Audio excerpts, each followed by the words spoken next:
Okay, so we are currently awaiting RetroSpaceMan from the Iron Union Party and Haldir, our Speaker of the Legislature from the Order of Dao, who should be coming anytime soon.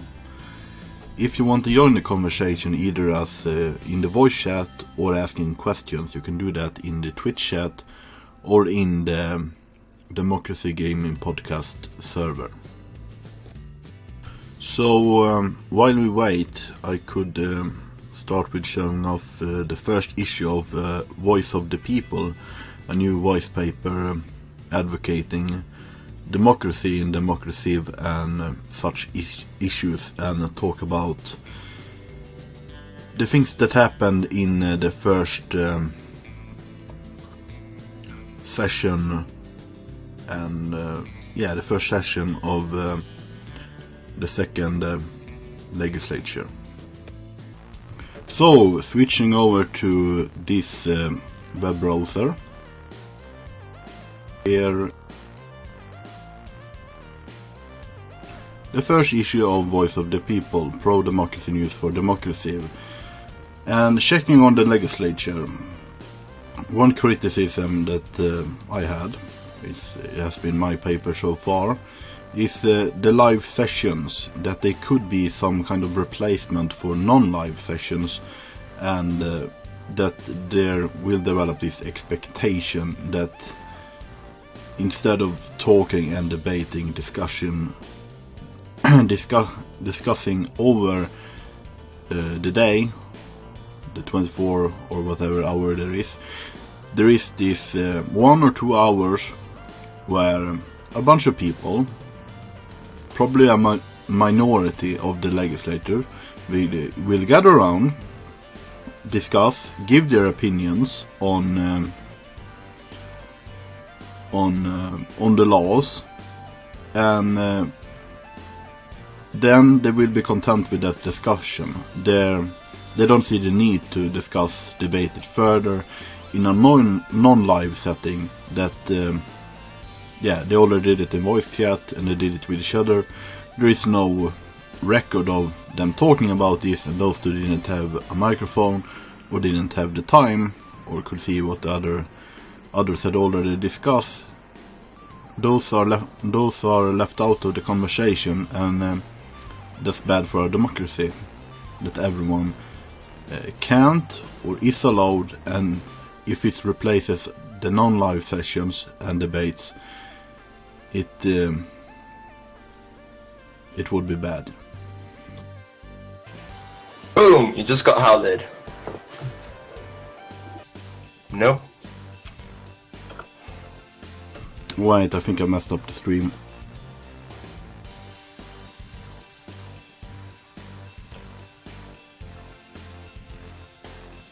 Okay, fixed. Yeah, welcome. This is Haldir, our speaker. Hello. Right. So how does this work? You question me or I question you? I think we can take turns asking questions. Alright, well, I got no questions for you at the moment, so, start us off. I have been talking with Vice Speaker Space Politics, and according to him, after having discussions with you, he has full confidence in your work, and I think you have done a great job so far. And would you agree with that it has been great so far, and that there is... No, not really. It's been...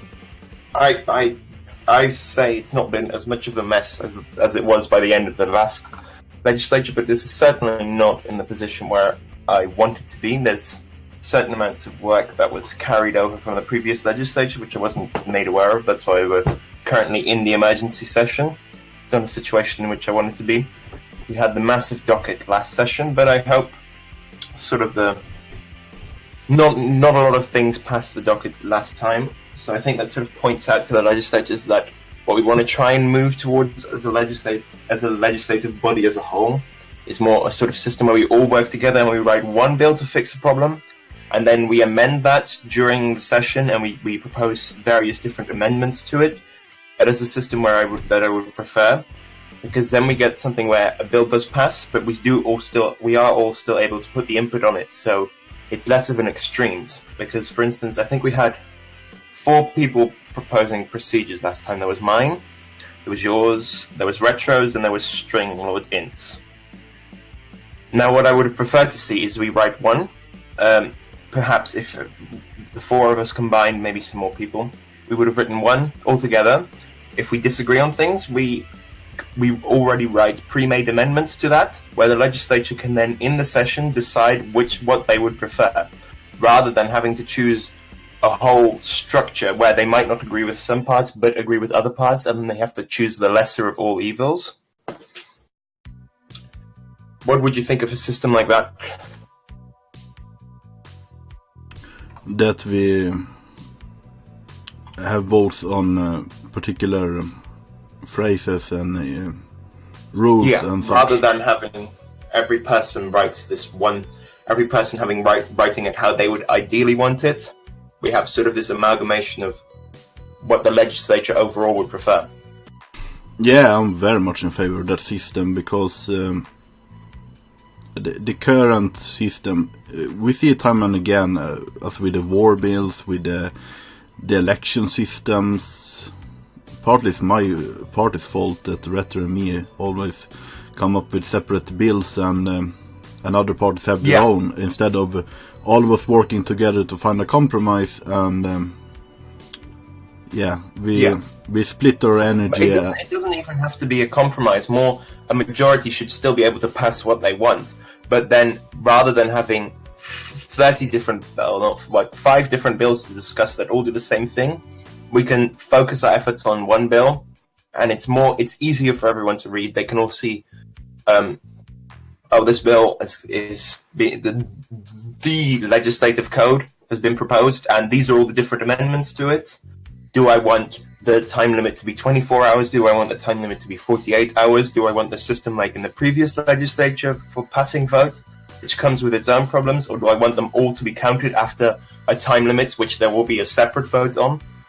Because then I think everyone has the feeling where they can influence the legislation. You don't have to write the bill to have a proper influence on it. So I think that's something I've been talking with a few people. What they wanted to do is amend RAFA, so the Religious Agency and Freedom Act. So I think what I would be wanting to discuss with them is, rather than proposing it all in one amendment, propose separate amendments for different sections, and then we can vote on each of those amendments.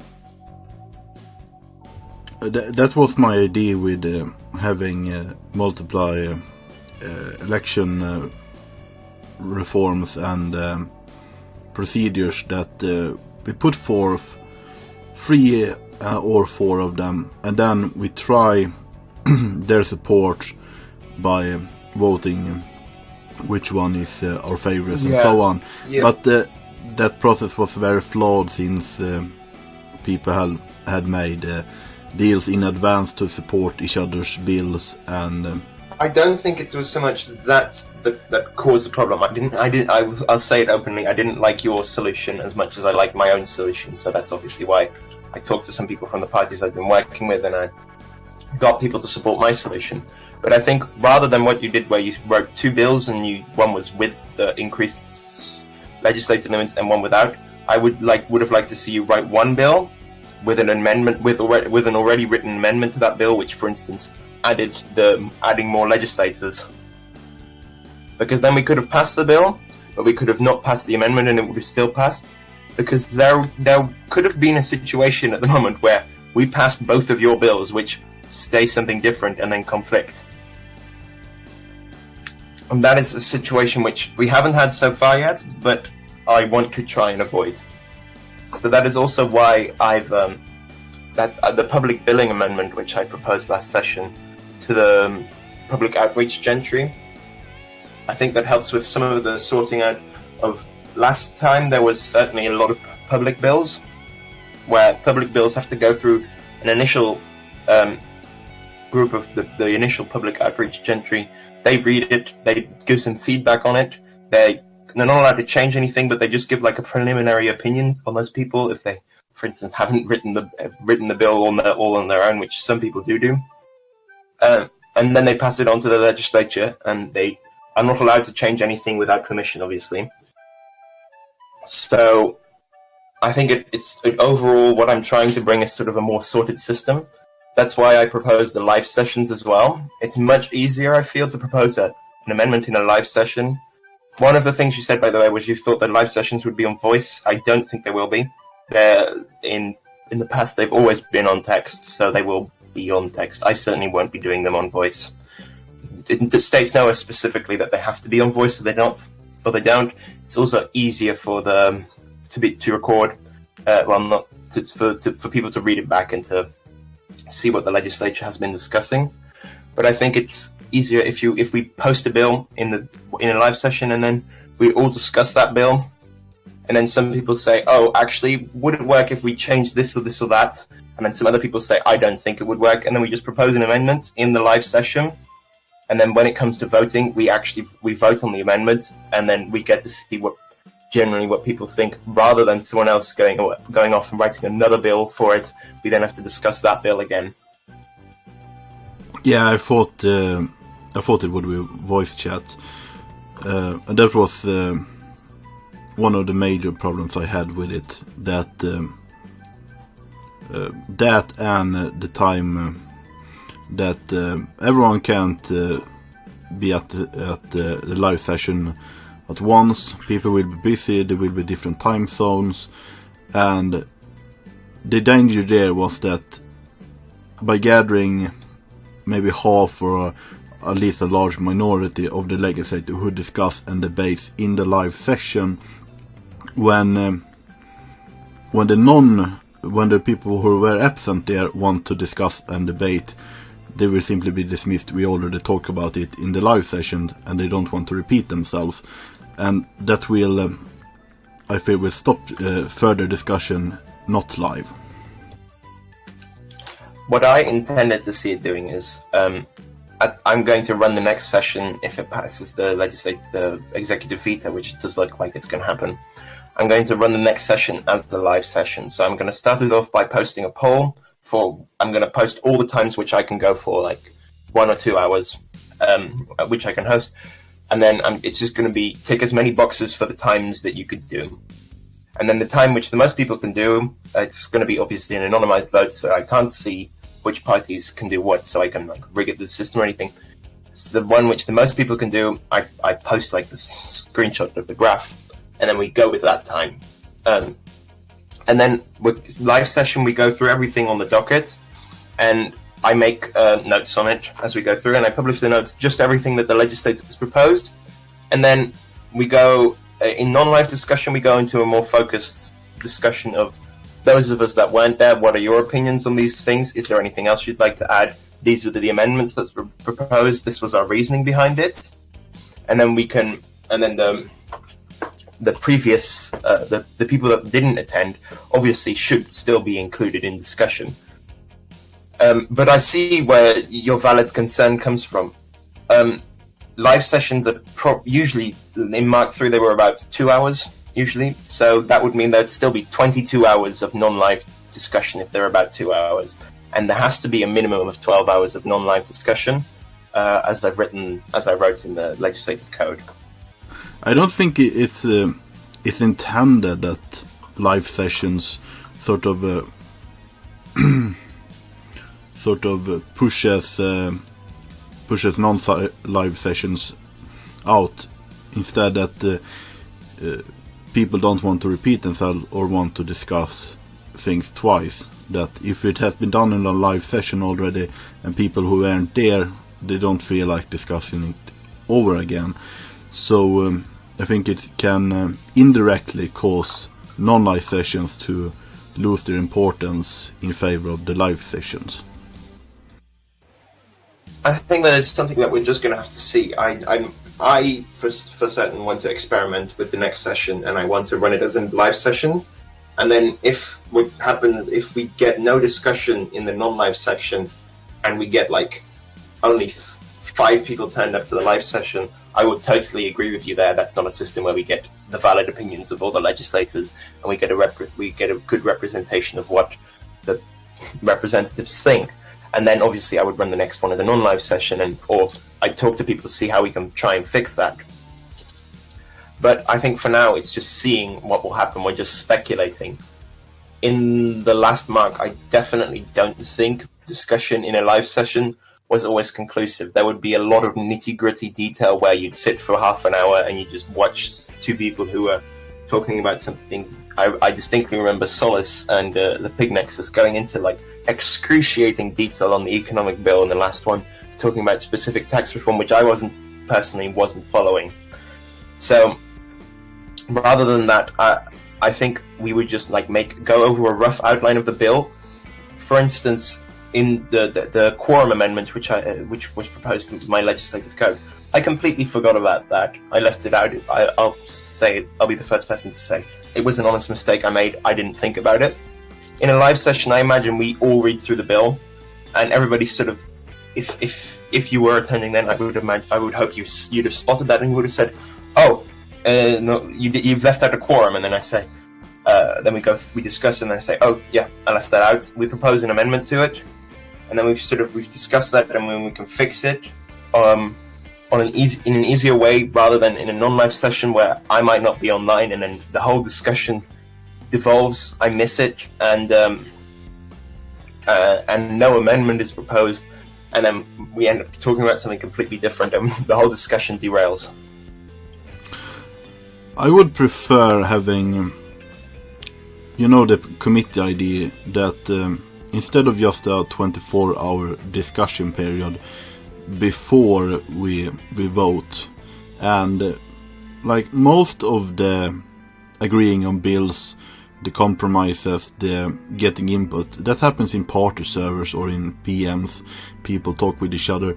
But I think either we turn the discussion period into a sort of compromise period instead, where we post our bills, we ask each other for opinions, and we do it publicly where all parties can see and give their input at once, instead of doing it in party servers. Or we have a special period before the discussion where we actively work together on bills and try to find a solution we all can agree on, so we don't get 4 or 5 bills on the same topic.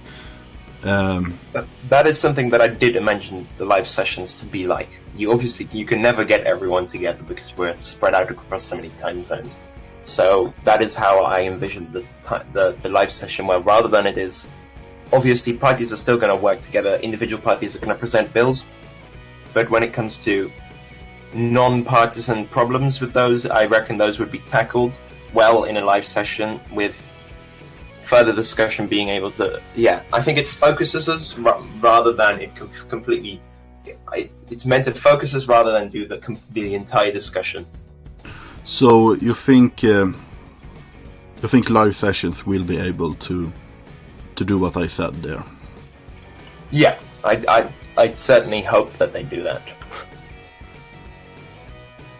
But for example, the compromise or bill creating period that I am proposing, it would be non-live, and it could happen 24 hours a day, and people could do it at any time instead of being limited to 1 or 2 hours like a live session.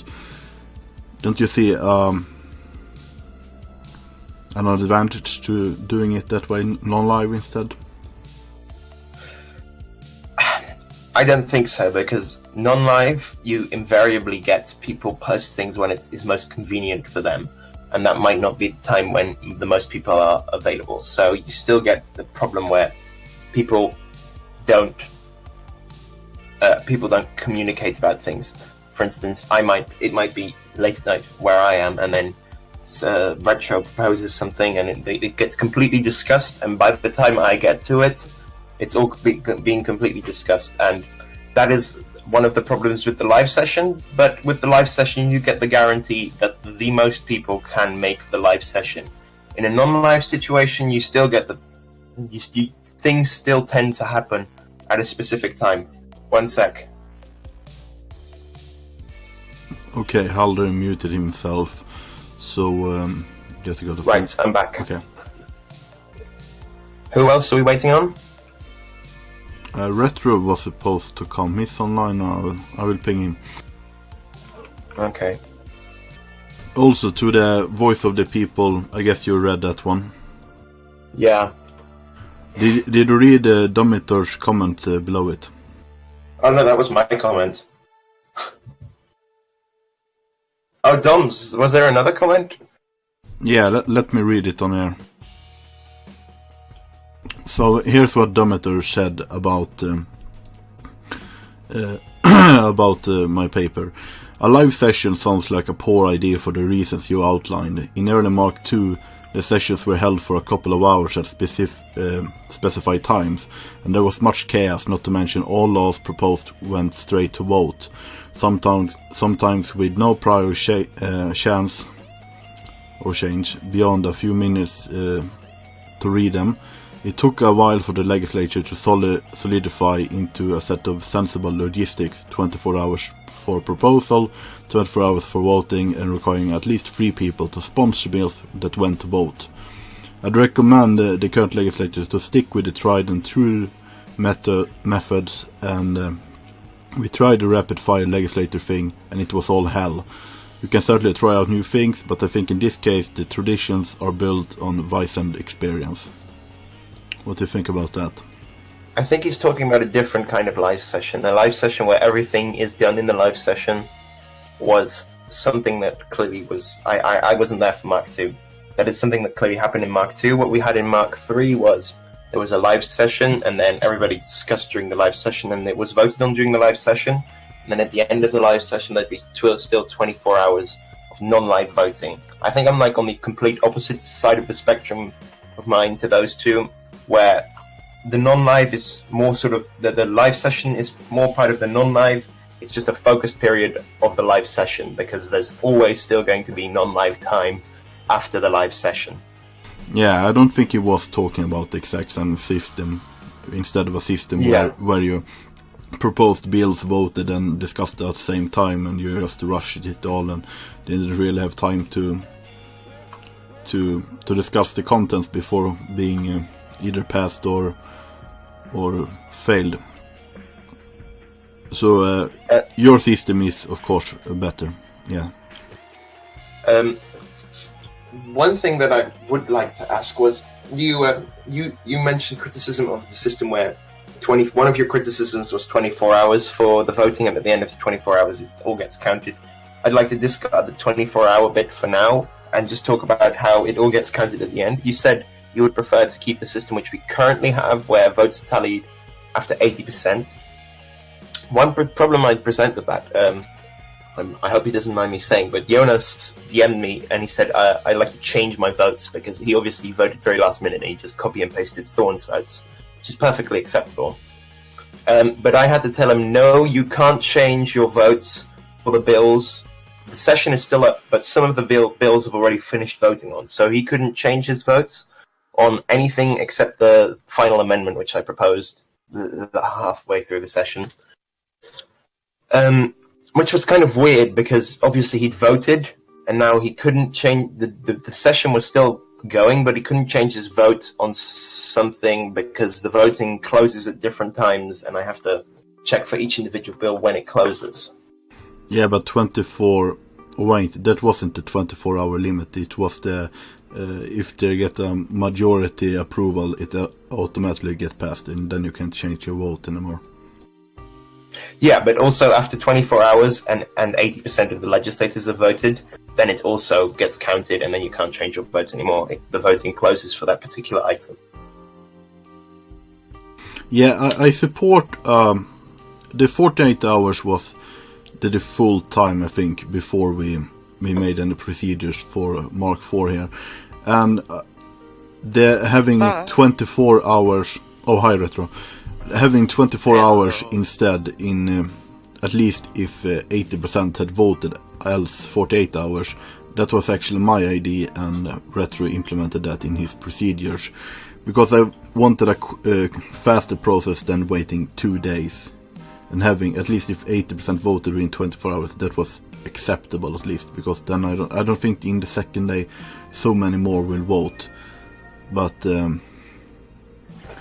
still, a legislator wanted to change his vote when the session was still open, but I had to tell him, you can only change your vote on certain items on the docket. I don't think that is something acceptable. It's also difficult to count, but I'm completely willing to do that. But I think more to the point, it's not something that we should be doing where half the votes close at one time, half close at the other. It just, it causes chaos amongst the people because they don't know what they can still vote on. And the other part is it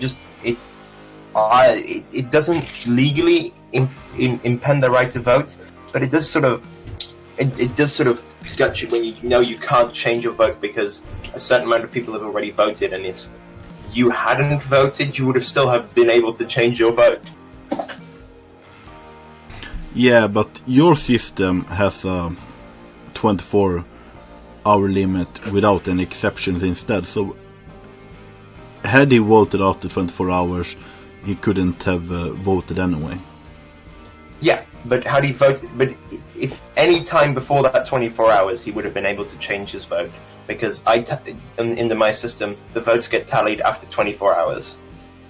Yeah, that was actually Retro's idea, so he can answer for that bills automatically get passed when there is a majority. I actually oppose that since... That wasn't originally part of the bill. Like, in the procedures, originally, it was, we're going to tally it once one of these quotas were met. And then people start, I think it was March, maybe. Now I'm thinking of it, it's like a month ago when this happened. It's like, I think Archer's saying, look, if you have a majority, you already know the bill passed. Why isn't there a clause saying, if you already have the majority, you know the bill's gonna pass, yet you're still waiting on this period because you don't want to, because some legislators haven't voted yet, but you know the bill's gonna pass. So, why wait on it? So because a key point might be raised and a legislature might want to change their vote, which Jonas did want to do. He wanted to change. He didn't have the time to properly vote, so he copied and pasted the votes of his other party member, which is acceptable. He can do that. And then when he did get some time, he wanted to change his votes, and but he couldn't because the system had already closed. And if he had not voted, say there's a system where 8 people in the current legislature vote to approve something, and then as the voting closes, because the 8 is a majority, and then one of them looks through and they think, oh, I want to change my vote. Had I not voted, I would have still been able to change my vote, but because I have voted, I'm no longer able to change it because the whole system's already closed. I think my system does, the 24-hour, after 24 hours counting all the votes, does change that. Yeah, I want to comment on that, because the reason I opposed that was that due to the lack of discussion and debating prior to bills, or me not having time to do it before the voting starts, last minute I have been trying to convince people to change their vote when the voting has started, and then everyone has, like with the procedures, your speakership election, people had already approved you, and then the vote closed, and then I can't convince people to change the vote anymore because it's already closed. It's too late. So that's really. So you're agreeing. You're agreeing with me. It's really unfortunate, because sometimes you want to convince people last minute, like this, that you had no quorum. Imagine that I had been able to convince people to change to a no and not get that passed because of the quorum, but I couldn't because it had already passed. So. Yeah. So the 24-hour limit does fix that. It's a completely different discussion if you want it to be 24 hours or 48 hours. I think the majority of the legislature currently agrees that we want to speed up the process. So overall, you would have 48 hours to convince someone to change to vote one way, because up to the very last minute they can change their vote, and they know that the voting isn't just going to close suddenly, and you won't have as much time as you thought you'd have to convince people to change their votes or to discuss something else about them that might make them think it wasn't such a great idea to vote in favor or against a bill. Oh, also, by the way, Haldir, because the second session is technically an emergency session, once building started, it's 24 hours instead of 48. Yeah. I know, all the times are halved. Yeah, everything's I'm hesitant to open voting yet because open voting. I'm going to wait for the full 24 hours because Joe Parrish hasn't really answered any questions yet. Alright. I think there's been sufficient discussion with Kirazan, I think, but as far as Rafa's concerned, I haven't checked the post. There's nothing really. No one really cares about Rafa. I'm gonna be straight with it. Like, the only people who care are Celestials, who were against Rafa to begin with. There's like a few questions posted there, but nothing much. But all the questions have been answered. But they haven't. There's at least 2 or 3 questions which haven't been answered, and that's my problem with it. But there's after only 24, there's only one question unanswered. All the other questions are answered, but there's only like 4 of them total. Last time I checked. Let me actually check too. Yeah, I'm on the post right now, but yeah, that's is he not server muted, RB? I don't think so. Oh. Okay. No. What was I doing? Oh yes, I was checking when I opened the vote. Well, try leaving and rejoining then. Or to start Discord. Yeah. That sometimes works. Also, make sure you're not using the desktop version of Discord, because why would you? I mean, like, I'm kidding, but whatever. Were you aware of the desktop version of Discord? Anyone? Getting off topic? Okay, no one's okay. Yeah, the one you download. Or not the No, web there's the one you download, and there's one that you use the web browser for. Joe Parrish for a while used the web browser version. I think he still does write text and stuff like that, but apparently, from what I've heard, and from what I experienced, the web browser is more unstable and weird. There's a web browser for Discord? Yeah. You could. Yeah. You could use web. Oh, yeah. That might be it. Because like 99% of the time when people are having like voice problems and stuff like that, it's usually because they're using the web browser version. So yeah, that's fun. Yeah, I think if you're using the browser, you need to go to settings and allow websites to use the microphones and all that. Yeah. Yeah, it's a bit more complicated to actually get it running and stuff like that. But there are actual legitimate reasons why you use the web browser. Like, for example, it doesn't use as much computing power as the desktop app itself. So, if you have a low-end computer, you can just use the website. I don't know. Anyway, let's get back on topic. Oh, okay. 1, 2, 3. There's 3 out of 4 questions have been answered. That's it. And I'm just tempted just to accept them because there are the only 2 who are actually interested in, making the religion. 3 out of 4? 1. Oh wait. 2. It's 3. 4, 5. I count 3 out of 5. 3 out of 5. I just noticed West Coast's question.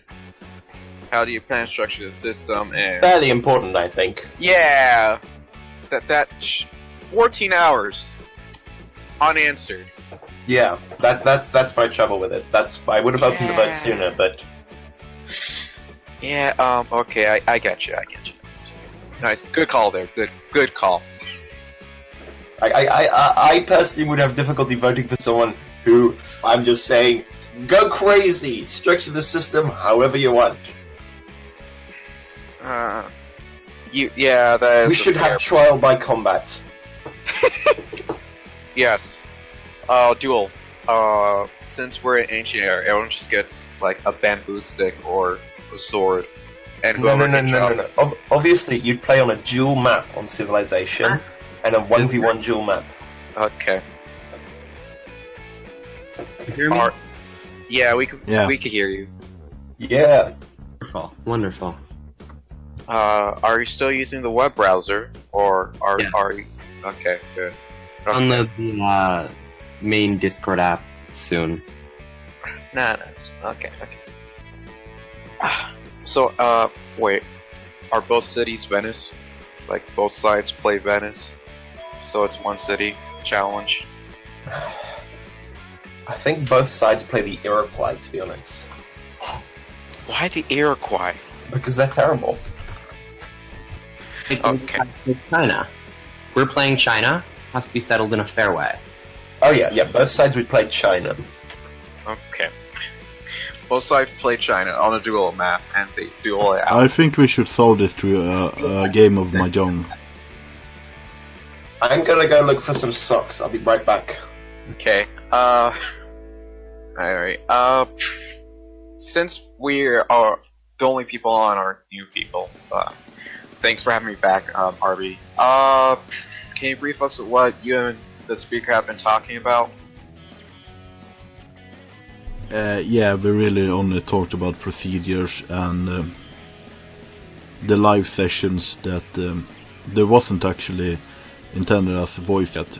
They can be, but he didn't intend it like that. And that was one of the prime criticism I had of that. The other being that if we do live sessions and Right, I'm back.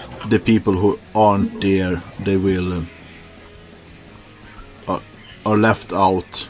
If something is already talked about in the live sessions, then maybe people don't want to discuss that again and argue for it again. So then non-live sessions will lose their importance, and there will be less discussion on those.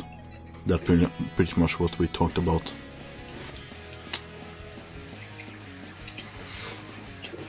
Are we ready to change the subject, or do you have more questions?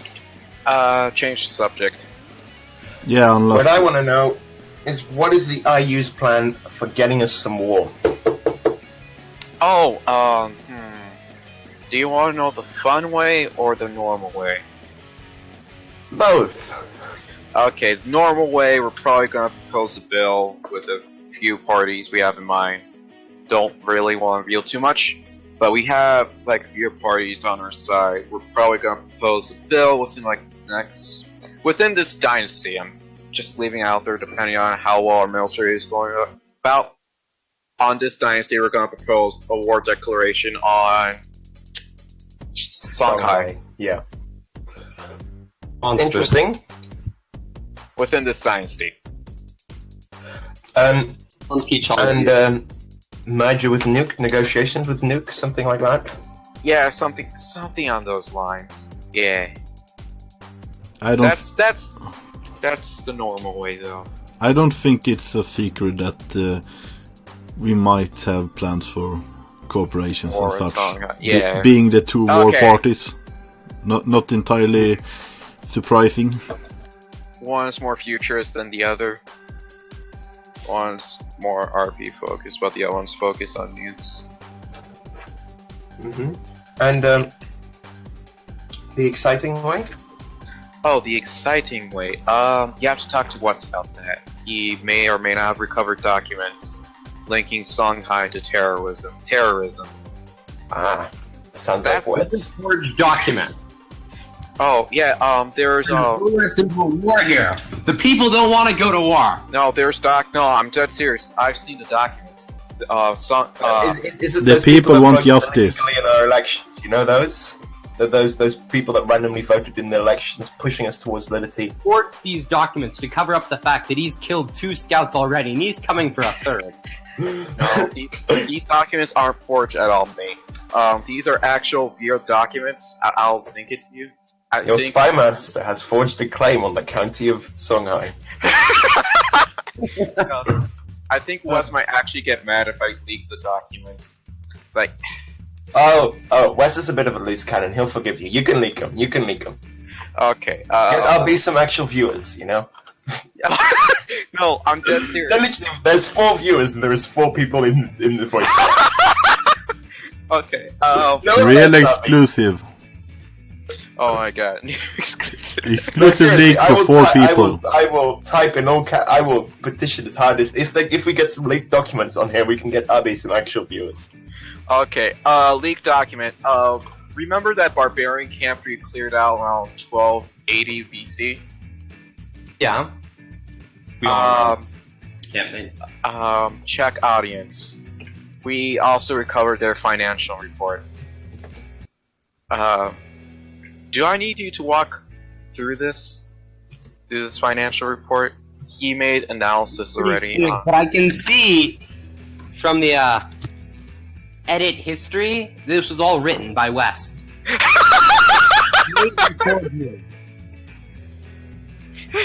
But it says documented by Brad Barbarian right That's another West. He's that's the Songhai West. Yeah. Same West Buttinger. Different name, but... Oh, Wes is gonna kill you, by the way. I know.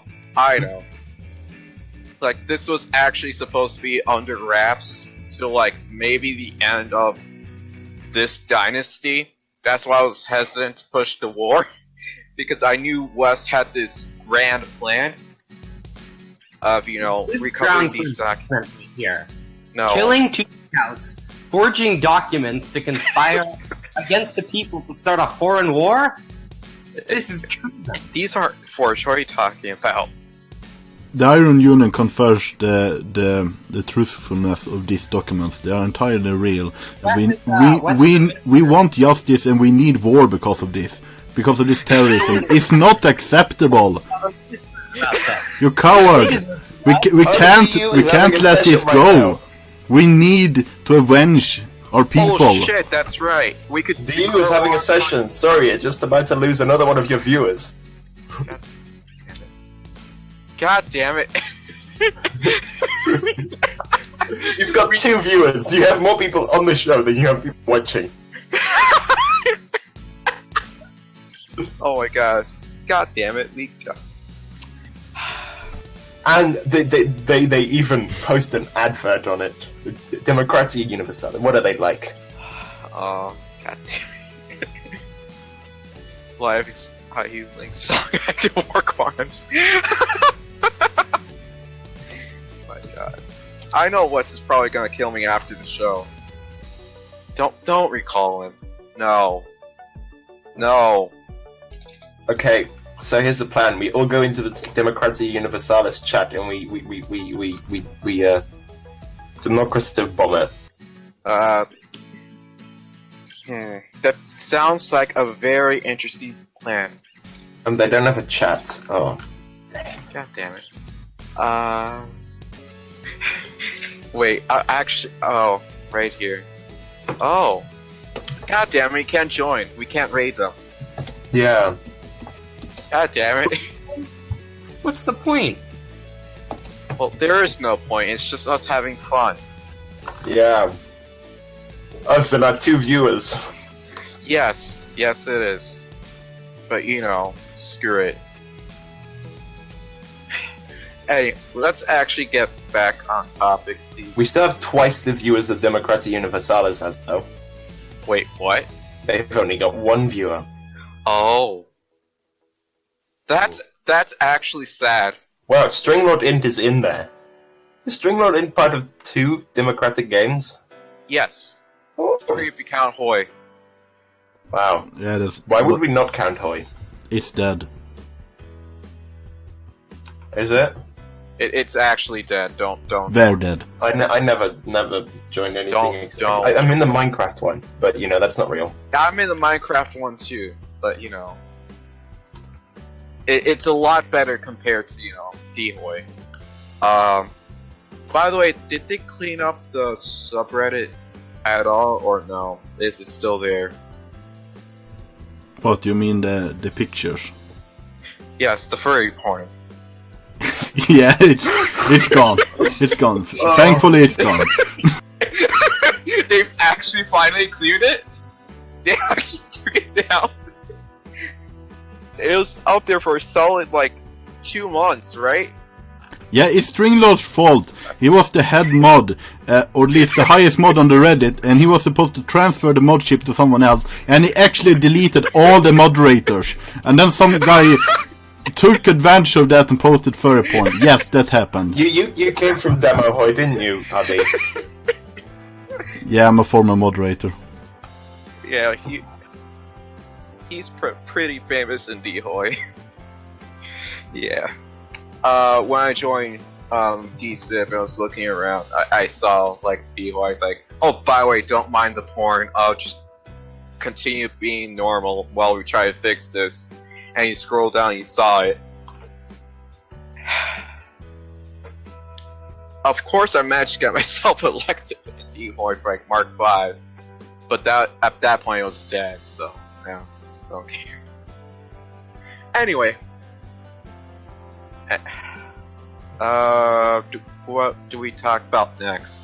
Elections. That's gonna be. Elections. We may. They've just been. We all. No, I mean like election procedures. We've done that. Uh-huh. Oh wait, no, we haven't. I mean that. No, we haven't. Oh, I know nothing about this.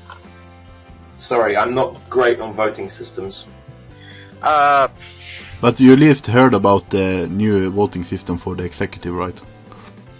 Yeah, I had some discussions with Thorn about it, and I'm all up for doing it as the Oscars do it. Yeah, but is the Oscars a country? Not yet. To be fair, it does sound fun to say we use the same election system as the Oscars. Yeah, it would be great for the propaganda, you know, the advertising. I mean, having a Join tournament. Democraciv. It's just like the Oscars. Wait, oh my... Yeah, you could come on Airstream. Also, it ended that quickly. What? What? I'll be giving the guest role. Yeah, do it. Do it! Give in to your anger. My god. Join the dark side. The Democraciv. Strike me down in anger, and your path to the dark side shall be complete. Hello everyone. How is the DU? It's fun. Like, is my microphone okay? There's some weird noises, but try speaking. Yeah, I'm speaking. It's called broken speech. Yeah, it's not sounding really good. Okay, so now, is it like better now? It's better, but you're still breaking up a little bit. Is an echo? Yeah, there's an echo when string. So, do you want me in? Like, I don't know, because I mean, you can join us, but please mute when you're not talking. yeah, I'll push the talk just, you know. Right. Election system. Is there? So now I have like push the talk. Wait a minute. I'm gonna derail this conversation. Fresh, the candidate for Attorney General, is just saying that he would not, in any circumstances, sue the executive. Well, it's his job to defend it. Well, yeah. That's sued on behalf of the government. Well, I mean, the job to sue the government is the investigation gentry, which is supposed to, look into high crimes of corruption, treason, stuff like that. Also saying It wasn't me. the legislature. It was space. My God. About Joe, like half of the court cases we have until now were mainly legislative ministry. So there might be a problem with a minister representing the legislature in the future. Just I think it's also fallacious to say that he would sue the legislature, but he would not sue the executive. Yeah. I mean, he shouldn't be suing the government at all, since he's supposed to defend the government. Wouldn't mind if he took a clear stance one way or another. Won't sue the government, will sue all of the government. but he's, I don't know, parts of it, but not others. I think it would be weird for him, as he's representing the government, and then he sues himself. Joe said that he won't sue the government, like a few messages above that thing. I'd like to ask him if he won't sue the government as his position, or because he can still sue as an individual the government and then recuse himself from defending the government. He said that he wants to the government, like I don't know. You could make a point there's a conflict of interest there. like would you sue the government? And then Joe answers, generally speaking, no. So he won't sue the government. He said it. The line below, he says, if the legislature were culpable and the evidence was clear, then I might act. That sounds like an IG candidate, not Attorney General candidate. I don't know, I want to confirm Joe, but... Me too, but you know... Me too, but... If he starts saying stupid stuff like, I won't sue the ministry, but I will sue the legislature if I felt it was right to do so, then that's a double standard, and I'm not going to pull someone on a double standard. I don't think his candidacy. This is why the role shouldn't be a minister. It should be someone independent who can sue both without problem. I don't think there should be one person to represent both the legislature and the ministry. Like, there should be the scholar, and the scholar will be the different one. Like, scholar ministry, vice scholar legislature, and then it's each person. I mean, that wouldn't come to play unless the legislators sue the ministry or something else, which hasn't happened yet, but, you know. Which hasn't happened, no. I mean, look at the court case. Look at the court cases until now. Basically, they were all either suing the legislature or the ministry. A lot of times, Or the whole constitution. Yeah, that was the thing. Oh yeah, I just realized the guy who sued the Constitution became Speaker of the Legislature. You bet. That's a meme.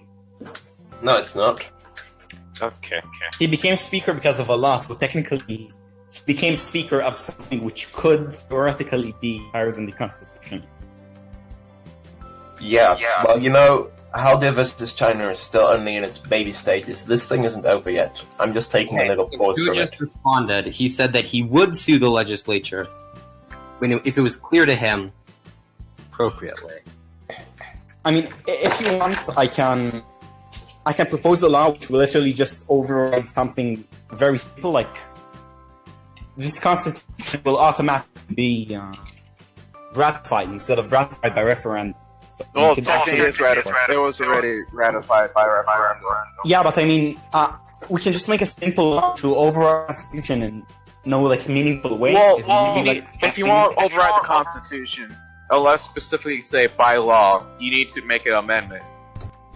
No. What we have to do is like actually have the court rule on Haldir versus China. You know, the case they dismissed. Because the court doesn't deal with hypotheticals. Yeah. Yes, So yes. we want to make it a hypothetical. So cultural. That's So not my fault. actually, That was completely the court. yeah. So let's actually make it a non-hypothetical. So the court will actually be able to rule on that. Yeah, no. I dibs that. I have this thing all planned out. Don't worry. Found out in the private chats, we also changed the electoral system. Okay. Actually telling Oh us. no. This is all on my own. I'm not sharing the detailed plans with anyone. If you actually try to, get the Constitution de-ratified by making a law saying it's ratified, then I will expose you. You know that, right? I will expose you. Well, You know if what I I mean. expose you, I'm exposing myself. So, Mm-hmm. That's the question. How will you expose? that's between me and Haldir. Yeah. Well, Spicy. but I will ruin my political career by doing any such move anyway. So Yeah. you being exposed would not make any mistake. However, you being exposed would ruin your career as well. True. But it will be really fun to do so. Well, no. Obviously, we're going to do it at the end. Yeah, of course. Like once everyone's done, we expose ourselves and Yeah, we turn That'll be- ourselves in. Yeah, you know, where's RB? Like, he just left. Like, what's happening with him? Yeah, I'm here. Okay. Get serious in here. What? I don't even know what Joe is saying now. What? Okay, I'm going to try to interpret Joe again. I think what he's saying is that he will generally not sue 99% of cases, but keeps the right to sue. Some parts of the government, but not others, is what you're saying? He doesn't want... No, I mean, yeah, yes, but I mean, he's a mixture on the other hand, so it kind of makes sense for him not to sue his own brand. Right. So he's going to sue the government equally, but some more equally than others, you know? Progressive Union, man. Exactly the party for his... This is getting into a mess. Just say it. That wasn't the question. He would be a good candidate for the investigation gentry. I'm not gonna lie. He would be. Let's be honest. I would prefer him as AG personally. I think Yeah, we should me have too. an independent Me as the too. investigation. Yeah. An independent as the investigation gentry? Yeah. So you mean like Ken Lane, because he's like the only... No, not Ken. He's Not Ken. He's on the finance committee. And POG. I mean, like, literally who were going... There was like, the are there in the emote... I'm thinking either the person who calls himself independent or the person that keeps running for minister. You know who? What's the one? He's like... I can't remember his name. It's not Bowie. There's the person called My Name is Nazial, which is active. Like, I saw him a bit, like, I'll admit that I don't get that I'm in his time zone, so I don't see him a lot. But he seems to be the only other active tenant who's actually going to do anything. So, Well, there's beef, but he hasn't done anything. So I mean, if not, I can just get as much independent as I can, but I mean, I will be on against them, so it will be kind of shady. I mean, was it a mistake to put the Attorney General under the executive, or should it have been an independent authority from the start? Yeah, Well, no, because independent, independent would mean part of the legislature.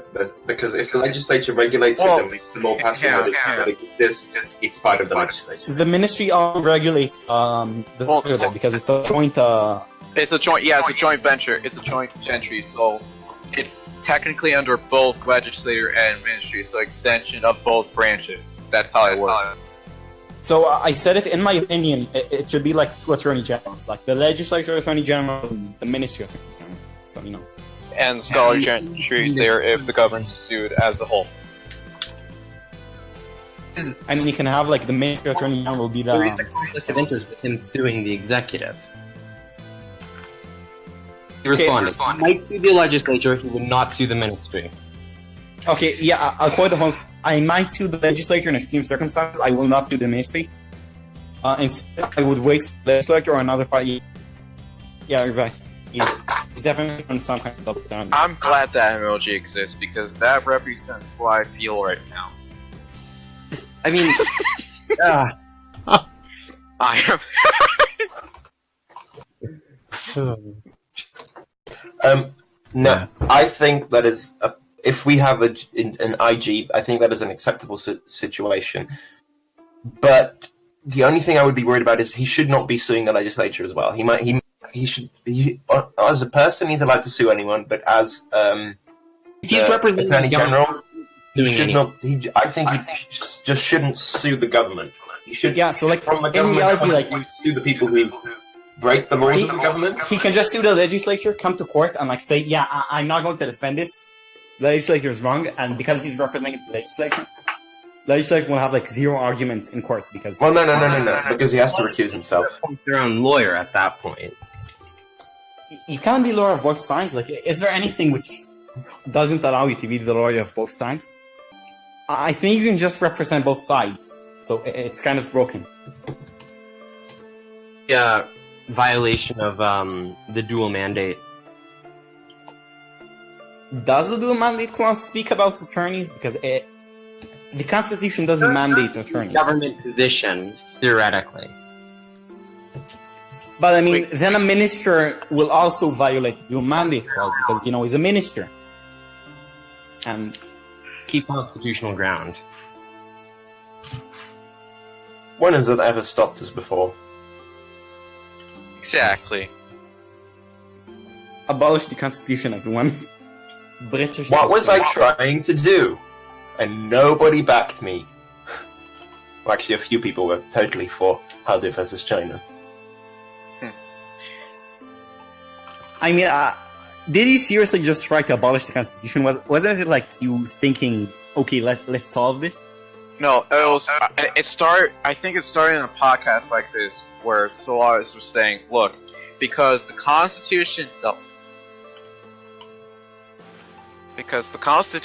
technically doesn't state that it's a supreme law, you could sue it. However, that's technically not how Supremacy Clause works. It's here's how it works. Supremacy Clause says that federal law, including the Constitution, overrides state law in the United States. And since federal law generally, not just generally, indirectly references the Constitution as the groundwork for law, then therefore the Constitution is the supreme law of the land. That's how Supremacy Clause works, not that there's a clause specifically inside the Constitution saying that it's supreme. Yeah, but I mean, that isn't my question. My question is the intent, to Haldir. Like, what was your intention when you sued? Like, did you want the Constitution to be declared as nullified, basically? Or I had lots of intentions. One of them was to fix it now. So, because we've in the past had somebody come around and like read up on all the Democraciv stuff, and then basically stop us for 2 weeks, and because they found some legal loophole, which means that we have to then close that, and we spend 2 weeks debating about something, and the whole game just basically dies down for 2 weeks. We lose a bunch of people because some jerk comes in and does something stupid.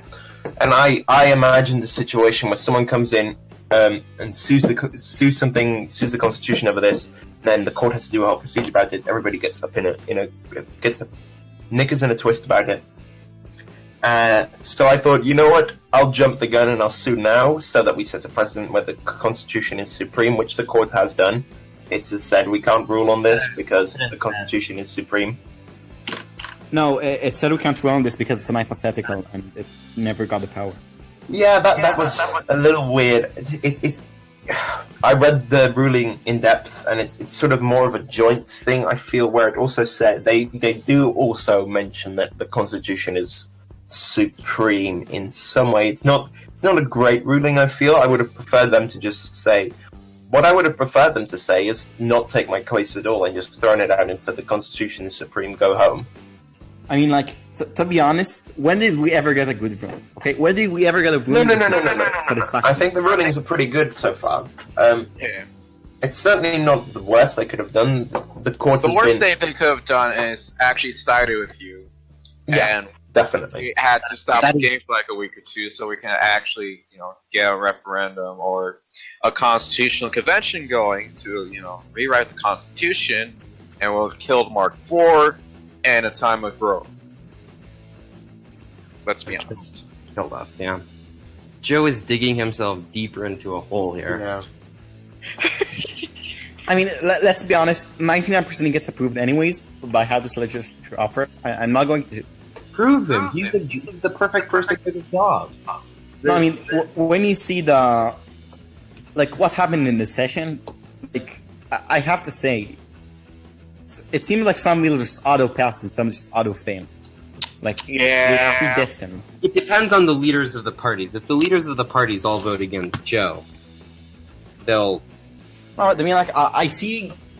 Like, it's even admitted that there is background going on, right? Like, people talking privately.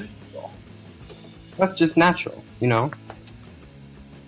Someone in private, you say, you think you could get behind this? No? You don't want to do that in the open. I mean, on some stuff that's true, but when you literally change the entire voting system... I mean, you could have debated that if you would want to. We did, but people just passed it anyway. Does anyone want to talk about economics with Solas? He's in the chat right now. Okay. Oh, No. 1 second. Oh, sure, I I'll need speak to about it, easy- actually. It's... Right now, I'll be right back. I mean, we can talk more about the court cases before we do that, if... I mean, I would like to talk with Solas, actually. So, if it's possible. Yeah, but are you in a rush because we can do it in 10-15 minutes or so? Keep talking about the court I'm for gonna now. go wash the dishes and take a shower then. I'll be back, maybe. Right, bye.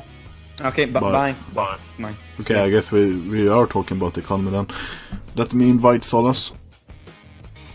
Good afternoon. Good, it's night. It's half an hour to midnight. Good night. Well, good night to you then.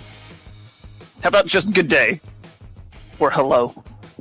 Hello! String had some questions for you, I think. No, I just wanted to hear you generally speak about what you wanted to speak on. If you haven't There's a couple of new things that just opened up in the economy. Didn't know if anybody wanted to talk about any of those at all. Faith bidding is now live, and you can also purchase family members. Faith bidding, remind me what Faith does? Faith lets you own wonders, so Kilimanjaro is now up for ownership. Beijing Lotto is up. Buy tickets, get rich. I mean, I get the money from Joe. I just remember that I need to write the article about the ministry for the wiki. Because he asked me to write Only it. 5 good for a single ticket. Beijing Lotto. I mean, anyone wants to provide me with information about the ministry?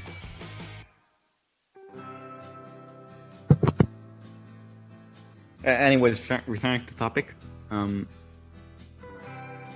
So yeah, Solace, you already ran the economy, right? Before.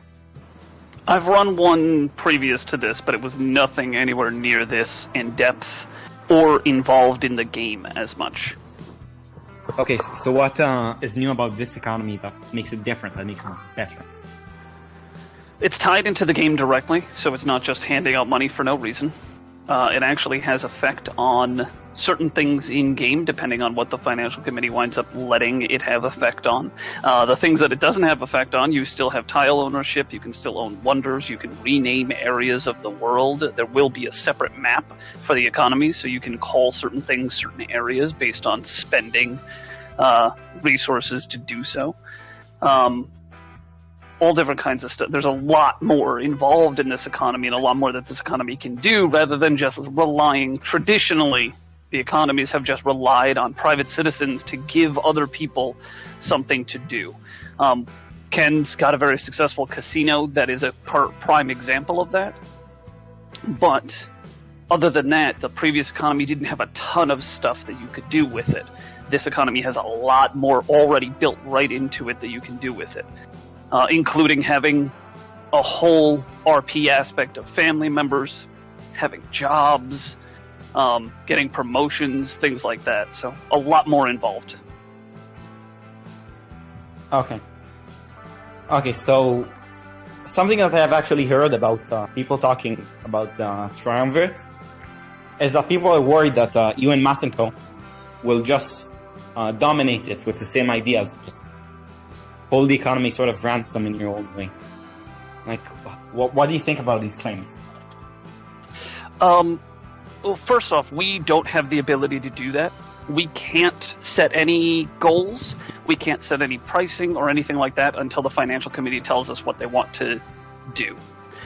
The only thing that we can set are things that don't affect the game at all. So family members and faith bidding is essentially the only things that we have any control over without involving the financial committee. And the financial committee is part of the legislature, the ministry, and the general citizenship of Democraciv. So we've got all kinds of people involved in the economy in this way.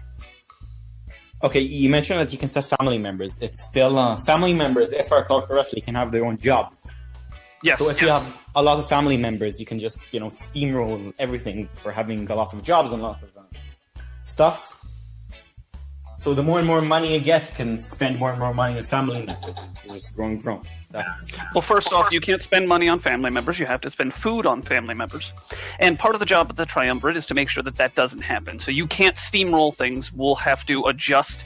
And we've already adjusted automatically for setting up pricing so that the more family members you get, the more expensive it becomes to get family members. So there's a built-in system there so that it's not something that you can just, I'm just going to buy a whole ton of family members and steamroll everything, because they get more expensive as you buy them. The other thing you have to remember is that family members do die off as you start to buy them.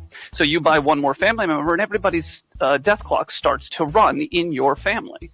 So as you buy more family members, your family members will die off as well. So it balances it out by killing off certain family members. You lose those family members, you lose those jobs, you lose that income. But you can also buy more family members and those become more expensive. So it's built into the system to make sure that nobody can just buy a ton of family and steamroll everything by having a ton more income than anybody else. Okay, so how much family members do you expect, every citizen to have on average? I would hope that citizens currently have the ability to have about 3 family members on average by the time we hit mid-game. Okay, so because the economy grows every single time, the more we make and the more stuff happens, don't you think that inflation will happen, basically? The economy doesn't, in fact, grow every time that we have a session or that we make more stuff. The stuff that does grow, we have built into a system so that all that does is increase the spending for those things. Faith bidding is a perfect example. Faith we will never reduce in how much it grows. It will just grow exponentially. So the way that we've built the system is that you have to outbid everybody for it. The cost of things for faith will never ever go down. It will never fluctuate. It will only ever go up. Meanwhile, food is something that can fluctuate. As the game progresses, there will be times where we have stagnant cities and they're not making any food, and we have other cities that just make a ton of food. So that's going to fluctuate as the amount of cities we have and the population we have grows or diminishes. That'll fluctuate. Same thing with the gold. The gold will fluctuate based on how much we make in-game. Science will only continue to go up, but promotions are what you spend science on, and the cost of those only continues to go up. We've thought about inflation and how it's going to affect the economy, and the things that we know are never going to go down, the costs for those things only ever go up to combat the natural inflation that will occur. Okay, so food and gold are 2 things. So their generation is based around, if you have a surplus of gold generation or a surplus of food, it goes up? In-game, yes. So specifically, generation of food, is it the total surplus of food what affects it, or the mean food, or what? I can't go into specifics on the numbers, but it is directly tied into the amount of food that is created in-game. Okay, so what happens if we go on a conquest map? 25 turns, we do an entire coastal raid and everything. It's tactics that I've already done before in Civ, where just conquer everything in one shot. Well, it depends on how much food we're making at that point versus how many people we have to feed. If we have a ton of cities that aren't making enough food and are all stagnant because of that, it will negatively affect the economy. But if all of the cities that we wind up conquering are all have a food surplus, then we'll have an abundance of food come in all at once. Okay, so for example, that will actually cause inflation, but it will, I guess, sort out itself because over time these Right, things over will- time, everything kind of balances itself out. You also have to remember the pricing isn't going to be based on solely the amount of food that's available. It's also going to be based on how much that food is going to be worth to people. Again, your pricing for food might wind up going up, especially when everybody's got 3 family members already. Everything costs more, so the food is going to be worth more. So having that inflation come in will actually help balance out the increase of cost for food in the first place. Okay, so that is true, but because there are like a lot of economic systems, and a lot of numbers are already discussed that the financial committee and the triumvirate already set up. So Those are already set, yes. Yeah, so what's the wiggle room for the average citizen? Like, what can the average citizen expect to have control of the settings by himself? Right now, you'll have the complete control over your own family and what you're able to do. You have complete control over faith bidding and whether or not you want to own certain things. After that, we have to wait for the financial committee to determine what they want to allow in-game, which they have not done yet. They are still debating over whether or not they want to allow certain things. City naming and unit naming is one of those things that has been very contentious. So we'll see what happens in that respect. We know that trade units are also on that list. So it's possible that people may or may not have control over certain amounts of trade units. Unit promotions are also on that list in the bill, so people may or may not have control over those. Unfortunately, I can't answer that question because I'm not part of the financial committee, so I don't know in what direction they're trending on how much of those things they're going to allow. Okay, however, it's still a question because, normal free markets, the way that most countries run them right now, a lot of the market is actually determined by the citizens. So, most of the prices, most of the inventions, most of the market isn't controlled by the government or the central power. So compared to that, how much would you say democracy? If you will translate the democracy economy to a real-life state, how will it compare? It doesn't compare at all. You can't compare it to a real-life economy because it doesn't work the same way. Because all of the power from Democraciv comes from the government in the first place. None of the power derives from the citizens. And the economy itself is created by the government. It wasn't created by a private entity in the way that real-world economies were created. So none of that applies to this situation. The other thing is, what you also have to realize is that in Democraciv, in order to affect anything in the game, you have to be part of the government. So it's not possible for a private citizen to get control over anything in-game without already being part of government anyway. The fact that the government has given the economy certain aspects of the game that they may have control over gives the citizens that ability to actually get involved in those aspects of the game, which they wouldn't have without it. You have to remember, unless you're a minister, you have no control over whether or not a unit gets a promotion. But now that the legislature has given part of that to the economy, as a private citizen, you can influence that. You weren't able to do that before. You have a lot more control and power as a private citizen using the economy than you would have previously. Okay, yeah, I get you. Since this is a general demo game podcast, what would you say about designing a similar system in other games, in other, strategy games? What do you think is? How do you think that is viable? How do you think they should be designed? What would you say about them?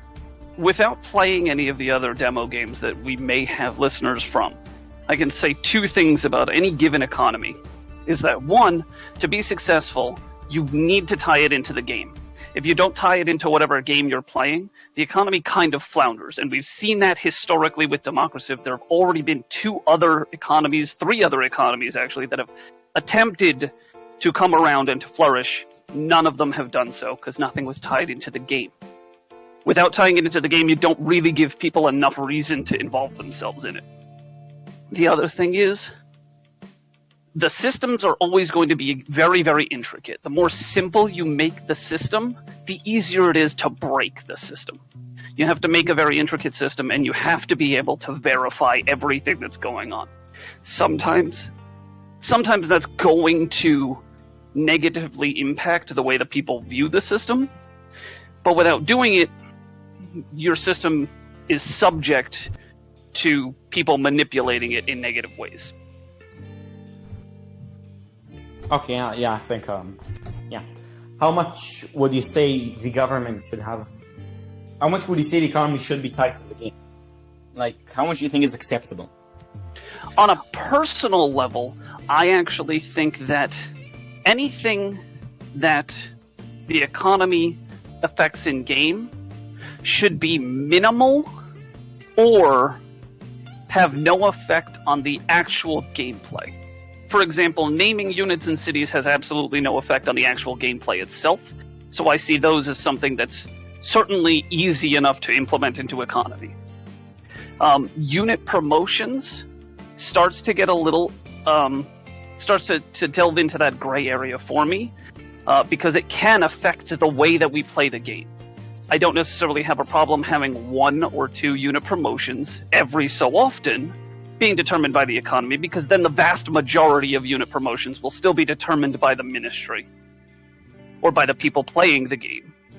It's the same thing with trade routes. Trade routes are on the bill. They're going to be a part of the economy in some way, shape, or form, but I would personally like to see only one trade route ever controlled by the economy, and the rest of them controlled by the ministry and the people playing the game. Because again, they can directly affect the outcome of the game, and I don't like that necessarily as something that is controlled by the economy. Influenced in a very small way, 1 out of 7 trade routes, I'm okay with that. 1 out of every 5 unit promotions, I'm okay with that. The vast majority of them will still be controlled by the people playing the game. But to do anything more than those takes way too much control into the hands of private citizens, especially considering the economy is a completely optional and should always remain optional. You shouldn't have to be part of the economy in order to be part of the greater Democraciv or demo game that you're playing. And so by doing that and taking too much power away, you make it something less than optional, and I don't think that's a wise decision to make. Okay, I'm pretty much out of questions. It was very I forgot the word. Very full of information. Do you have anything else to say? Nothing in particular. If anybody has any other questions or anything of that nature, we are always available in Democraciv or in the Democraciv economy server. If you ever need us, if you want to ask any questions, we're always available for you. I know the Financial Committee has made themselves available through the legislature as well, so feel free to ask questions. No question is going to be weird or stupid. We are happy to help in any way that we can. Okay, anyone else who wants to talk, say anything, since we've been the RetroJonesion, anything? No, I think he's just about answered my questions. Still not entirely sure about the economy, but, you know. I have absolutely no interest in it, but I guess good luck, and for the ones that actually take part in it, have fun, I guess. RB, just curious, didn't you make your own economy at one point? Yeah, and I'm currently the richest man in it. Okay, just clarifying for viewership. I don't have need for other economies when I'm already the richest in my own. That's fair. Okay, I think we're done unless you want to take part in any other discussion. I'm here. I'd be happy to take part in other discussions. Not that I can contribute a hell of a lot, but... Yeah, Retro. Are you here, Retro? Okay, I think that Retro and Haldir say that they will expose each other.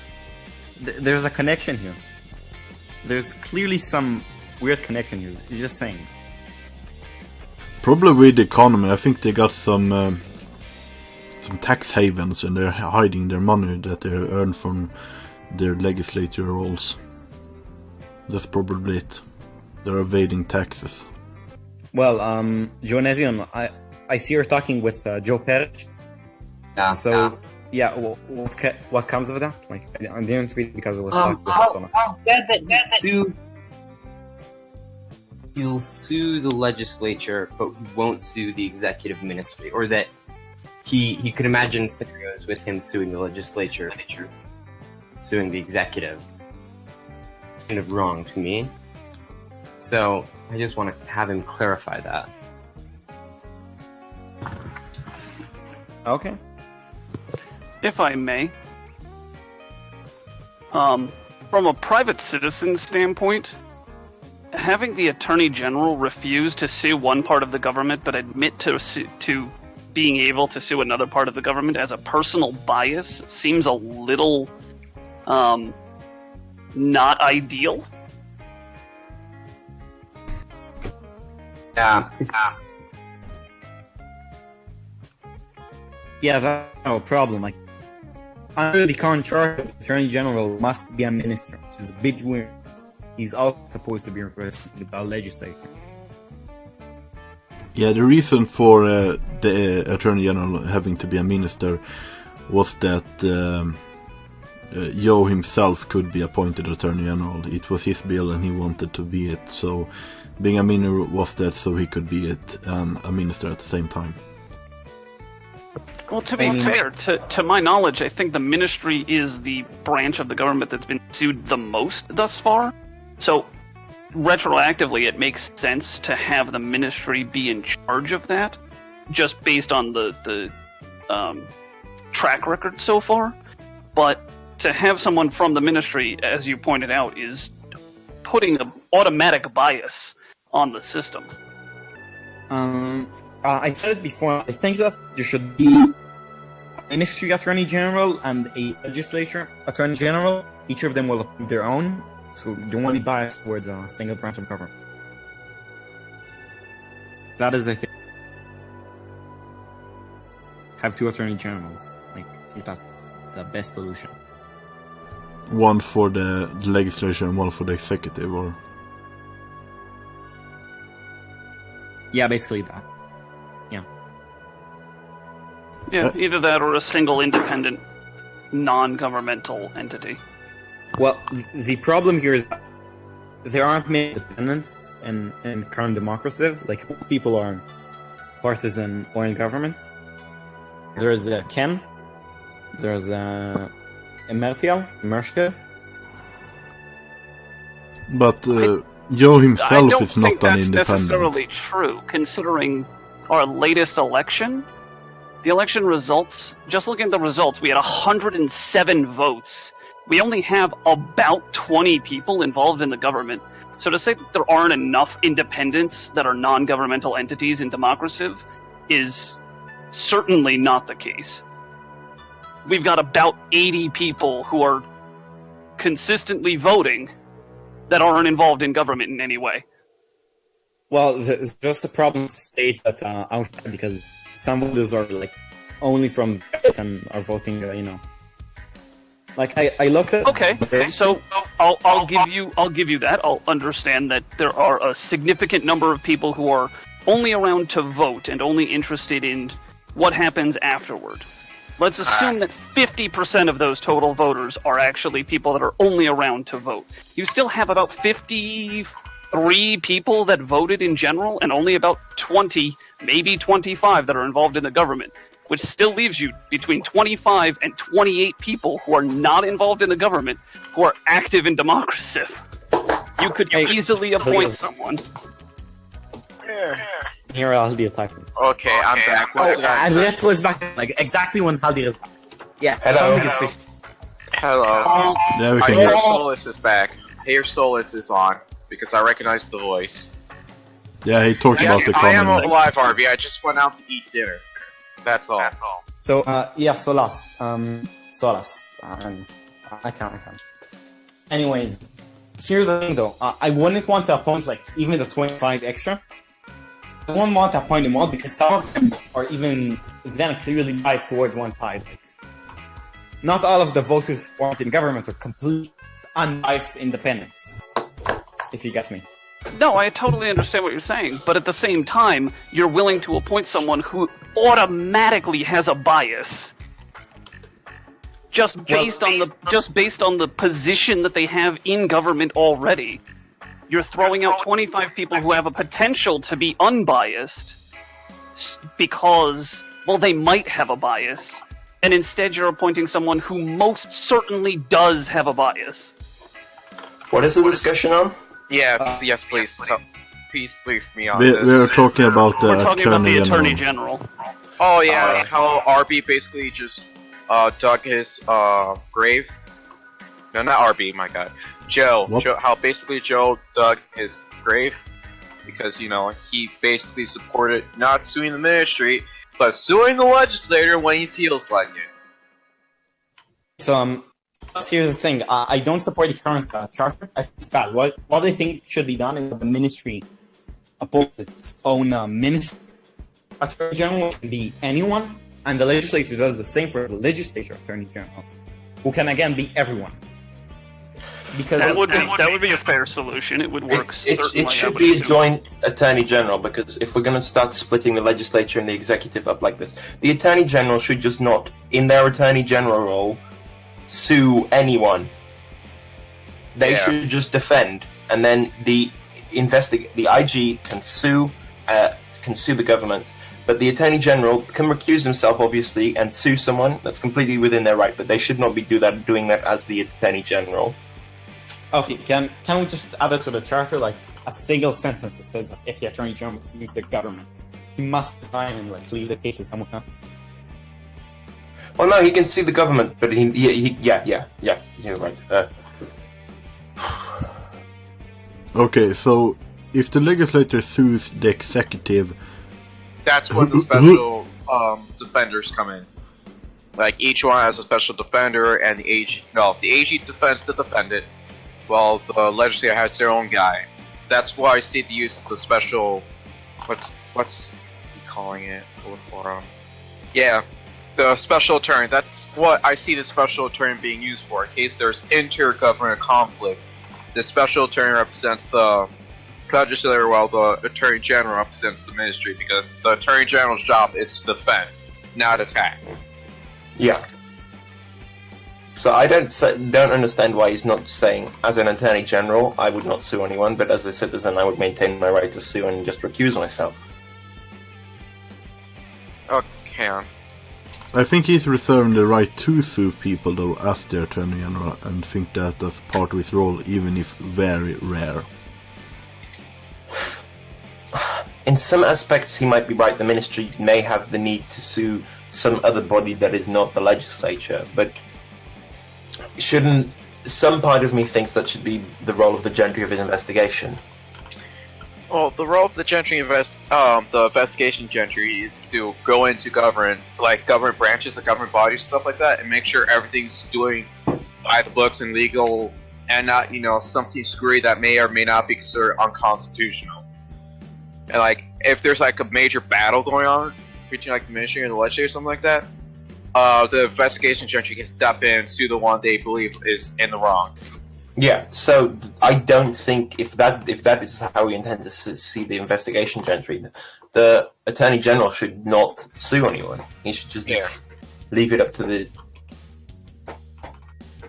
Have we appointed anyone to the investigation gentry yet? Nope, that's the ministry job. That's the ministry. The ministry is just not appointing anyone. I've pinged them about that. The ministry isn't appointing anyone. I told them multiple times too, but they said, let's deal with it later.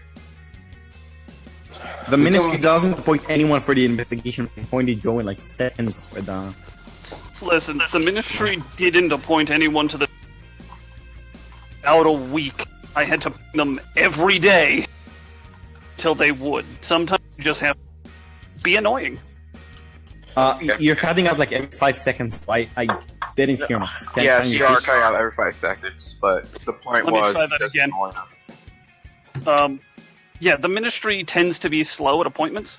I had to basically ping them every day just to get them to appoint someone to the triumvirate as well. So sometimes you just kind of have to be annoying about it to get things done. Okay, yeah, thank you. I agree with that general sentiment. Thank you. Repeating. Okay, I just asked them, if you sue the legislator, would you rescue yourself from the case? Would you what, sorry? Rescue yourself, basically, recuse yourself. Thank you. Yeah, I was going to say, I could rescue anyone from the case. Recuse. Please tell me I spelled that I right. thought it was just some weird American pronunciation again. Okay, recuse. No, I'm just being dumb. That's all. Oh god, it's already midnight. Like, that's so fast. If I am going to accuse myself, why would I even do it in the first place? I don't think he understood us. Yeah, I'm just reading this. So, yeah, I'm just asking. What? What? If I'm going to recuse myself, what? So he's not going to recuse himself from the Attorney General position if he sues the I legislature. think he misunderstood. Oh, okay. Yeah, I also think that he's misunderstood. Like, Mm. no one would just say this answer unless he misunderstood.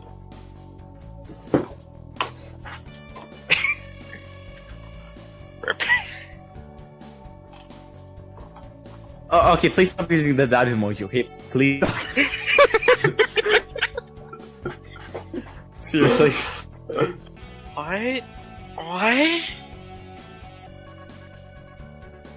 So what he's saying that the legislature can appoint a special attorney who won't actually do stuff. I think that's what he's saying. I think he's doing this US real life style that the Attorney General is part of the executive and represents the executive in defending them in lawsuits, and that for the legislature to have the same sort of defense, they have to create it for themselves.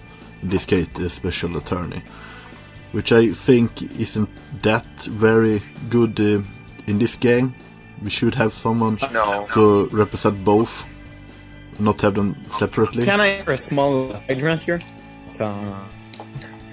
Copying from real life. Like, it's done everywhere in demo games, right? Like, once every week or so, someone comes with the idea, oh, what happens if real life would be implemented in that game, and it doesn't work because everything is different. Like, the entire institutions, everything, the idea even, because the government is much more effective, everything works much more quickly. And people think that you can just copy things from real life and it will be the same. It isn't. Like, you shouldn't use real life here. That's what I'm saying. Yeah, but people can't help themselves. They just take inspiration and justify whatever system we have using real life. We are even justifying our election system based on the Oscars. Oscars?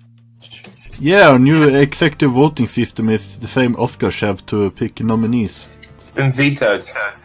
Oh yeah, because we definitely know that the Oscars...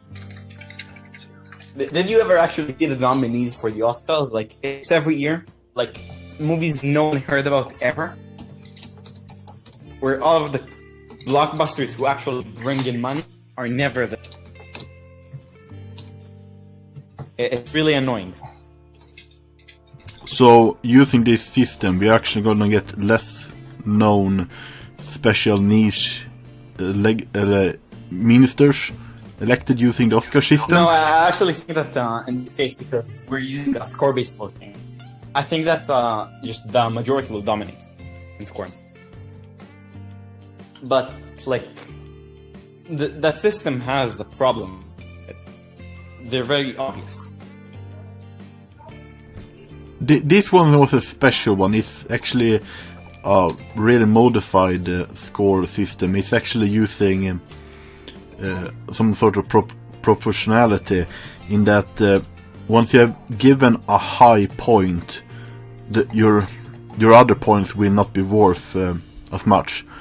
The more high points you give, the less your future points will be worth in the rounds. It's sort of instant run of voting. You have many rounds, and for each round you give high points, the next round will be worth much less points. So you can only give high points so much, with them being worth actually more. The current the current bill for election system is the gentry of elections bill, right?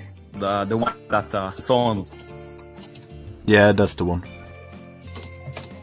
So doesn't that like use a mean score and a sum score and stuff like that, which estimates candidates and sums things and like that? Can you repeat that? The system uses a mean score and average score, and like the sum score, and it eliminates everyone below the average score somewhat. And Yeah, maybe. I don't know the system that well, but it's in the electoral gentry charter. I just hear everyone typing like I just hear from Haldir. Sorry. It's intense. Okay, you're typing like what are you typing? I have a very intense keyboard. What are you doing like right now? What are you doing? Check intra-government. Oh, you're doing like everything. Yes. Retro, the Attorney General shouldn't be involved in intergovernmental. Well, yeah, he should. Yeah. Oh, this is confusing. Exactly. I just want a response from space so I can go sleep. Because I'm waiting on space to confirm that he can start the voting. Okay. Because I want to go and sleep. But You know. Sleep is for the weak. Apparently, they didn't vote on emergency session, so here it's voted on it to quick mass. well, it's too late now. The session's already started. Doesn't matter. Does anyone care? Yes, the people that keep fighting lawsuits. Hi. Can we stop with lawsuits? I'm not sure if my cat might pick that up. Sorry. Can we abolish lawsuits? Can we just abolish lawsuits? Listen, if We people should make stop an old trial by breaking the combat. law, then I have no problem stopping filing lawsuits. I mean, it is in. There's nothing in the Constitution stopping us from doing that. We should just make a law which says Solace can't sue people. I'll find a way. Isn't that No true? member of the triumvirate can sue people. I'll find a way. Here's the real thing, right? Here's the real thing. Life Lawsuit, finds a way. lawsuit, zero power, right? If everyone decides to ignore lawsuits, then right? The court has actual power to resolve it. If everyone ignores it, nothing happens. The question is, who has power? The real answer, the man. You're cutting out. A lot. Yeah, Hardcore. can't hear it all. Oh, I'm cutting. Yeah, I'll move to a place. There. Okay. Okay. Space has got it covered. Am I cutting out now? Nope. Okay, so what I said is that You're cutting out again. Now you are.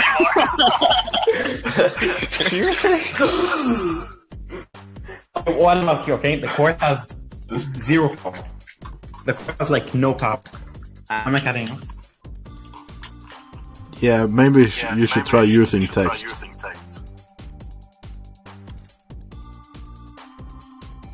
If it's using text, it's 10 minutes past midnight. I'll just leave. So Yeah. good. Good night, everyone. Yeah, thanks for coming. Hopefully the sound will be better next time. Alright. Yeah, Wait. bye. By the way, Forn might be coming in 30 minutes or so if we are still talking. Alright. Now we're into another confusion. If he didn't think it would. Wait, did Joe vote in favor of the investigation gentry or no? I don't know. You'd have to dig up the document from previous ministry. Because now he's arguing it's not a well-written charter.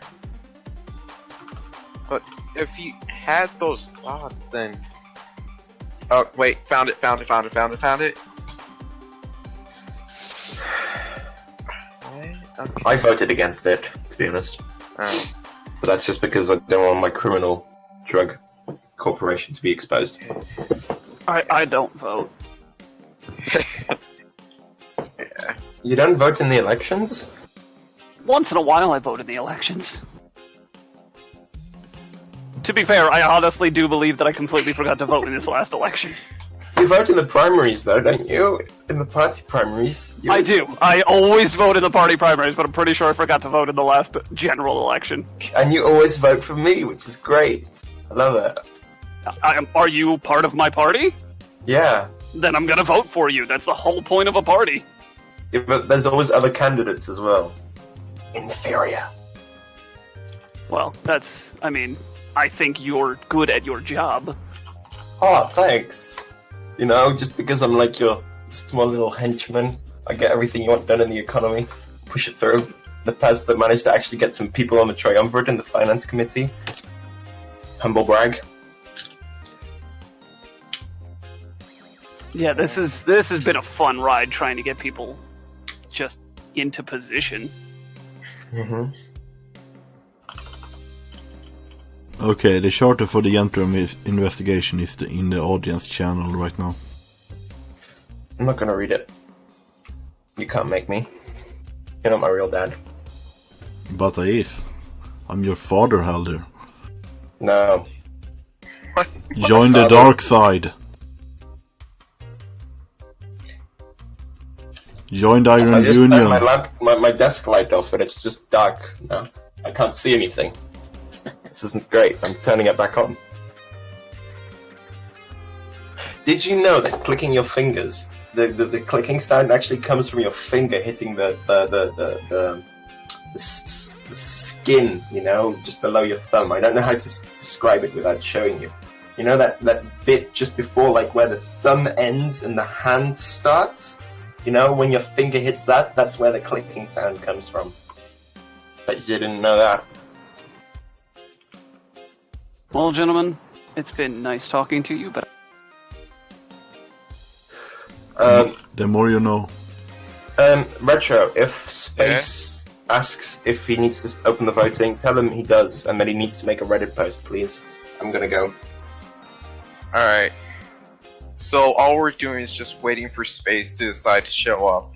If he even does show up. I instructed him to open the voting once the questioning of Joe is, like, done, because I don't want to open it before we know what Joe's position is. Okay. Wait, does it have to be from... does it have to be a minister or no? Sorry? Oh, It does crap. have to be the minister. Fuck, okay. I'm tempted to give it to Wes again. Just for the meme. No. No, Wes is like a glass cannon. That is true. Right, I'm gonna go. Alright, see ya. See ya.